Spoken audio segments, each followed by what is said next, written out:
सन 1800 दुनिया के लगभग सभी देशों में स्लेवरी सिस्टम यानी गुलाम प्रणाली को खत्म कर दिया गया था, मगर ब्रिटिशर्स को गरीब और बेसहारा लोगों से गुलामी करवाने की आदत लग चुकी थी। इसलिए उन्होंने गिरमिटिया प्रथा की शुरुआत की। कॉलोनिस्ट विचारधारा रखने वाले अंग्रेज एक तरफ गरीब और कमजोर देशों पर कब्जा कर ब्रिटिश साम्राज्य फैला रहे थे, वही दूसरी तरफ अफ्रीका, फिजी, मॉरिशस, सूरीनाम और त्रिनिदाद जैसे देशों में अपनी जरूरतें पूरी करने के लिए भारतीय पुरुषों, महिलाओं और बच्चों को गुलाम बनाकर भेज रहे थे। इन गिरमिटिया मजदूरों को लालच देकर अनजाने देश में भेजा जाता था, जहाँ ब्रिटिशर्स इनके साथ जानवरों से भी बदतर सलूक करते थे। पुरुष मजदूरों को बिना खाना दिए इतना काम करवाया जाता था कि वो काम करते करते तड़प कर मारे जाते थे।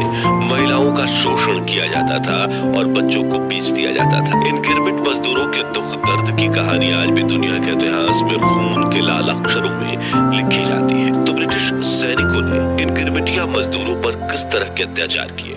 क्यों अंग्रेज भारतीय महिलाओं के साथ संबंध तो बनाते थे लेकिन कभी शादी नहीं करते थे? ब्रिटिश काल में भारतीय नौकरों का जीवन कैसा था?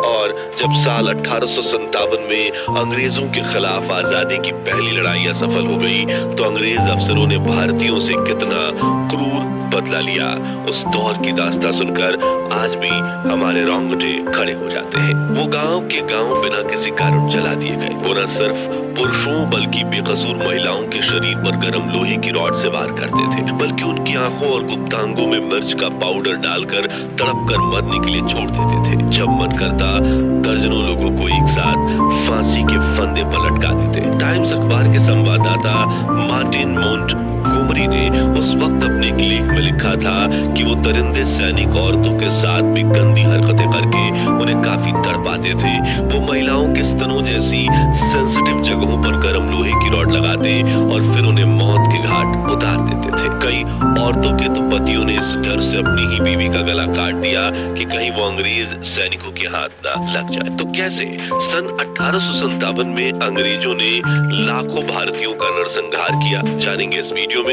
लेकिन उसके पहले हर भारतीय वीडियो को लाइक करके कमेंट बॉक्स में जय हिंद जरूर लिखें। दोस्तों, गिरमिटिया शब्द गिरमिट से आया है, जिसका अर्थ होता है समझौता। उस समय भारतीयों ने समझौते को गिरमिट कहा था, जिसके तहत अंग्रेजों ने 1830 के दशक में भारतीयों को विदेश जाकर काम करने का प्रस्ताव दिया, जिसमें उच्च मजदूरी, बेहतर रोजगार के अवसर और उच्च जीवन शैली जैसे वादे किए गए। बड़े बुजुर्गों को दाल में कुछ काला लगा, लेकिन काम की तलाश कर रहे युवाओं ने फैसला कर लिया था। ठेकेदारों के कहने पर बिहार, उत्तर प्रदेश, बंगाल और यहाँ के युवा कोलकाता की तरफ रवाना हुए, जहाँ से जहाज में सवार होकर उन्हें विदेश जाना था। कुछ युवा अकेले निकले, कुछ बीवियों के साथ, कुछ बीवी बच्चों समेत पूरे परिवार के साथ। कलकत्ता में डेरा लगाए बैठी यूरोपियन कंपनियां इन मजदूरों को इंडेंचर्ड वर्कर्स कहती थी, जबकि भारत में इन्हें गिरमिटिया मजदूर कहा जाता, जो कानून की नजर में तो गुलाम नहीं थे, लेकिन उनका जीवन गुलामी से भी बदतर होने वाला था। दरअसल कलकत्ता में यूरोपियन कंपनियां परदेश जाने वालों को जहाज पर बैठाने से पहले एक कॉन्ट्रैक्ट यानी समझौते पर दस्तखत करवा रही थी, जिसमें कई शर्तें लिखी थी, जैसे कि हर महीने तनख्वाह के रूप में 8 रुपए मिलेंगे, 5 साल से पहले लौटने की अनुमति नहीं मिलेगी और परिवार के वही लोग मजदूर के साथ जा सकेंगे जो खुद भी काम करने के काबिल होंगे, जिनके लिए उनका इंटरव्यू होगा। वो जहाँ भी जाएंगे वहाँ उन्हें शादी करने की अनुमति नहीं दी जाएगी। बेहतरीन जीवन शैली और पैसे की चाहत में कई भारतीयों ने इस समझौते पर दस्तखत कर लिए और निकल पड़े एक ऐसे सफर पर जहाँ से वापस लौटना लगभग नामुमकिन था, क्योंकि वो ब्लैक बोर्डिंग नाम की एक प्रथा के शिकार हो चुके थे, जिसमें लोगों को धोखा देकर या छल करके उनकी मातृभूमि से दूर देशों में गुलामों या कम वेतन वाले मजदूरों के रूप में काम कराया जाता था। सन 1829 में भारत में गिरमिटिया मजदूरों का पहला जहाज रवाना हुआ, लेकिन ये यात्रा दुखद रूप से विफल रही। दरअसल ये यात्राएं बहुत ही खतरनाक हुआ करती थी। जहाज में लोगों को सामान की बोरियों की तरफ भरा जाता था। सोना तो बहुत दूर की बात, इन मजदूरों को सही से बैठने तक की सुविधा नहीं मिल पाती थी। कुछ दिनों में खाना और पानी खत्म हो जाता था और साफ सफाई न होने की वजह से जहाजों में हैजा और चेचक जैसी महामारियां फैल जाती थी, जिससे पूरे जहाज में सवार सभी मजदूर मारे जाते थे। मगर फिर भी अगले 5 सालों में 25 10,000 भारतीय जैसे तैसे करके मॉरिशस पहुंचे, जिसके बाद इन मजदूरों के विदेश जाने का सिलसिला चलता रहा और 1834 से लेकर प्रथम विश्व युद्ध के अंत तक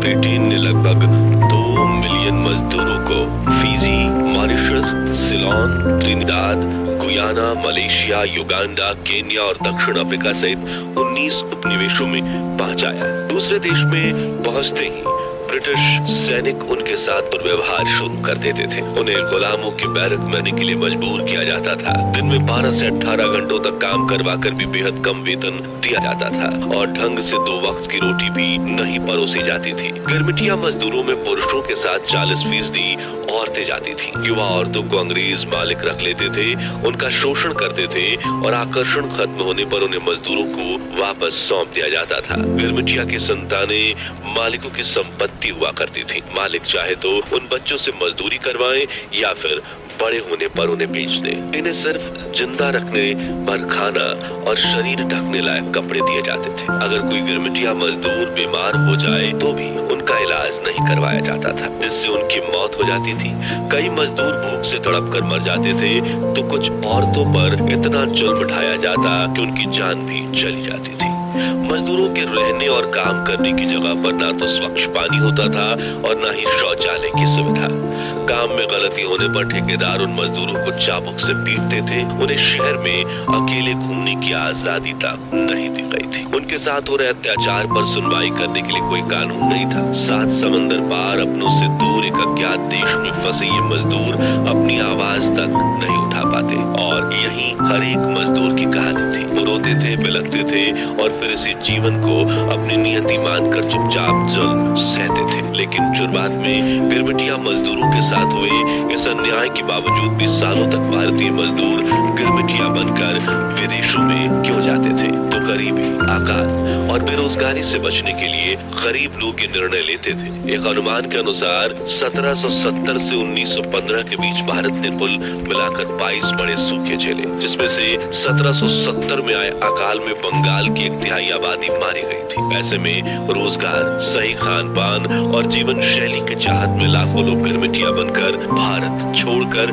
विदेश गए थे। और इस दौरान देश में निरक्षरता का उच्च स्तर था, इसलिए अधिकतर मजदूर समझौते को बिना पढ़े ही उस पर अंगूठा लगा देते और भारत से विदेश गए गिरमिटिया मजदूरों का बड़ा हिस्सा कभी वापस भारत लौट ही नहीं पाया। इसलिए उनकी स्थिति के बारे में जाने बिना ही यहाँ के मजदूर सालों तक विदेश जाते रहे और ब्रिटिशर्स की एक ऐसी कैद में फंस गए जहाँ से निकल पाना लगभग नामुमकिन था। इस तरह कई दशकों तक गिरमिटिया मजदूर इस तरह के शोषण का शिकार हुए, मगर फिर महात्मा गांधी जैसे स्वतंत्रता सेनानियों के दबाव के बाद ब्रिटिश भारत की इंपीरियल लेजिस्लेटिव काउंसिल द्वारा 1917 में गिरमिटिया मजदूरी पर आधिकारिक तौर पर बैन लगा दिया गया, जिसमें बावजूद भी भारत में बंधुआ मजदूरी वर्ष 1922 तक चलती रही। चलिए अब जानते हैं कि ब्रिटिश हुकूमत के शुरुआती सालों में अंग्रेजों ने भारतीयों पर कैसे जुर्म ढाए। तो साल 1608 में अंग्रेजों ने पहली बार भारत में कदम रखा।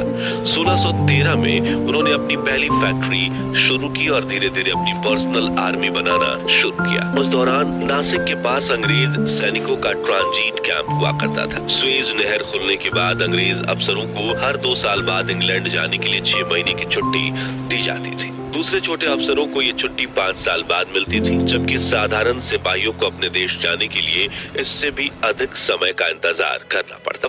सन 1670 से पहले एक भी अंग्रेज महिला ने भारत में कदम नहीं रखा था, इसलिए अपनी जिस्मानी भूख मिटाने के लिए अंग्रेज कभी बहला फुसलाकर तो कभी जबरन वहाँ के गरीब घरों की युवा लड़कियों के साथ संबंध बनाते थे। सालों तक उनके साथ भी रहते थे, लेकिन शादी हमेशा अपने देश में ही करते थे। मशहूर लेखक एमजे अकबर अपनी किताब दुलाली साहब एंड द ब्लैक जमींदार में बताते हैं कि नासिक के देवलाली कैंप में रहने वाले अंग्रेजी अफसरों को दुलाली साहब कहा जाता था, जो अपनी भारतीय महिला मित्रों के साथ रहते थे, लेकिन मौका मिलते ही नाव में सवार होकर इंग्लैंड भाग निकलते थे। और जब वे लोग पानी के जहाज पर चढ़ते थे तब उन लड़कियों के माता पिता चीखते हुए कहते थे, अरे दुलाली साहब, 15 साल मेरी बेटी ने तुम्हारा साथ निभाया, अब साहब तुम उसे छोड़कर अपने देश जा रहे हो। ईश्वर करे साहब तुम्हें ले जा रहा जहाज पानी की सबसे निचली सतह पर जा पहुंचे। जिसके बाद चले 200 सालों के लंबे अंग्रेजी शासन काल में कई अंग्रेज अफसरों ने भारतीय मूल की महिलाओं का शोषण किया।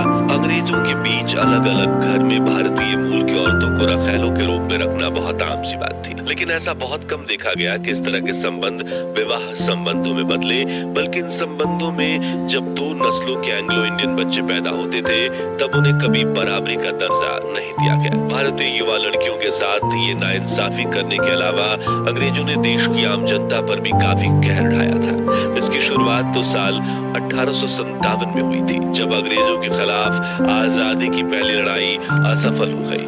तो अंग्रेज अफसरों ने भारतीयों से इसका इतना क्रूर बदला लिया कि उस दौर की दास्तां सुनकर आज भी रोंगटे खड़े हो जाते हैं। इतिहासकार बताते हैं कि 1857 के बाद करीब 1.5 साल तक हर अफसर को छूट दी गई थी कि वो किसी भी संदिग्ध को गोली मार सकते थे या फांसी चढ़ा सकते थे या जेल भिजवा सकते थे, जिसका फायदा उठाते हुए उन खूनी दरिंदों ने देश के कई कोनों में नरसंहार किया था।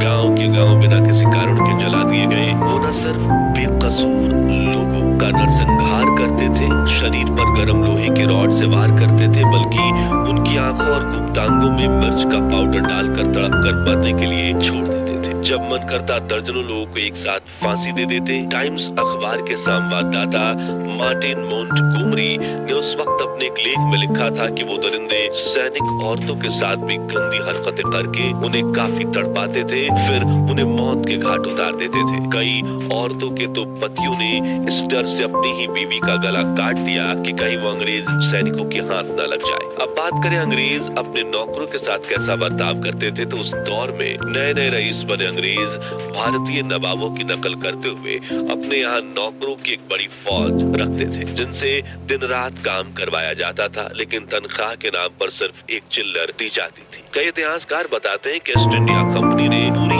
एक सदी यानी 100 सालों तक नौकरों की तनख्वाह में 1 पैसे की भी बढ़ोतरी नहीं की थी, बल्कि नौकर रखने वाले सभी अफसरों को वार्निंग दी गई थी कि अगर कोई नौकर को तय धनराशि से अधिक वेतन देता है तो उसे सरकारी संरक्षण मिलना बंद हो जाएगा। अब आप कहेंगे कि फिर भारतीय नागरिक अंग्रेजों के यहाँ नौकरी ही क्यों करते थे, तो इसे लेकर भी एक सख्त कानून बनाया गया था कि अगर कोई नौकर नोटिस दिए बिना अचानक नौकरी छोड़ देता है तो उसे सख्त सजा दी जाएगी। इसी डर से कई लोगों ने अपनी पूरी जिंदगी एक ही तनख्वाह में नौकरी करके गुजार दी। तो दोस्तों, अंग्रेजों की गुलामी में नर्क से भी बदतर जीवन जी रहे इन लाखों मजदूरों को आजादी दिलवाने के लिए भारत के जिन क्रांतिकारियों ने अपने प्राणों की आहुति दी, उनकी याद में कमेंट बॉक्स में जय हिंद जरूर लिखिए। ये वीडियो पसंद आया हो तो इसे लाइक और शेयर करके 5100 लाइक्स के लक्ष्य को हासिल करने में हमारी मदद कीजिए और ऐसे ही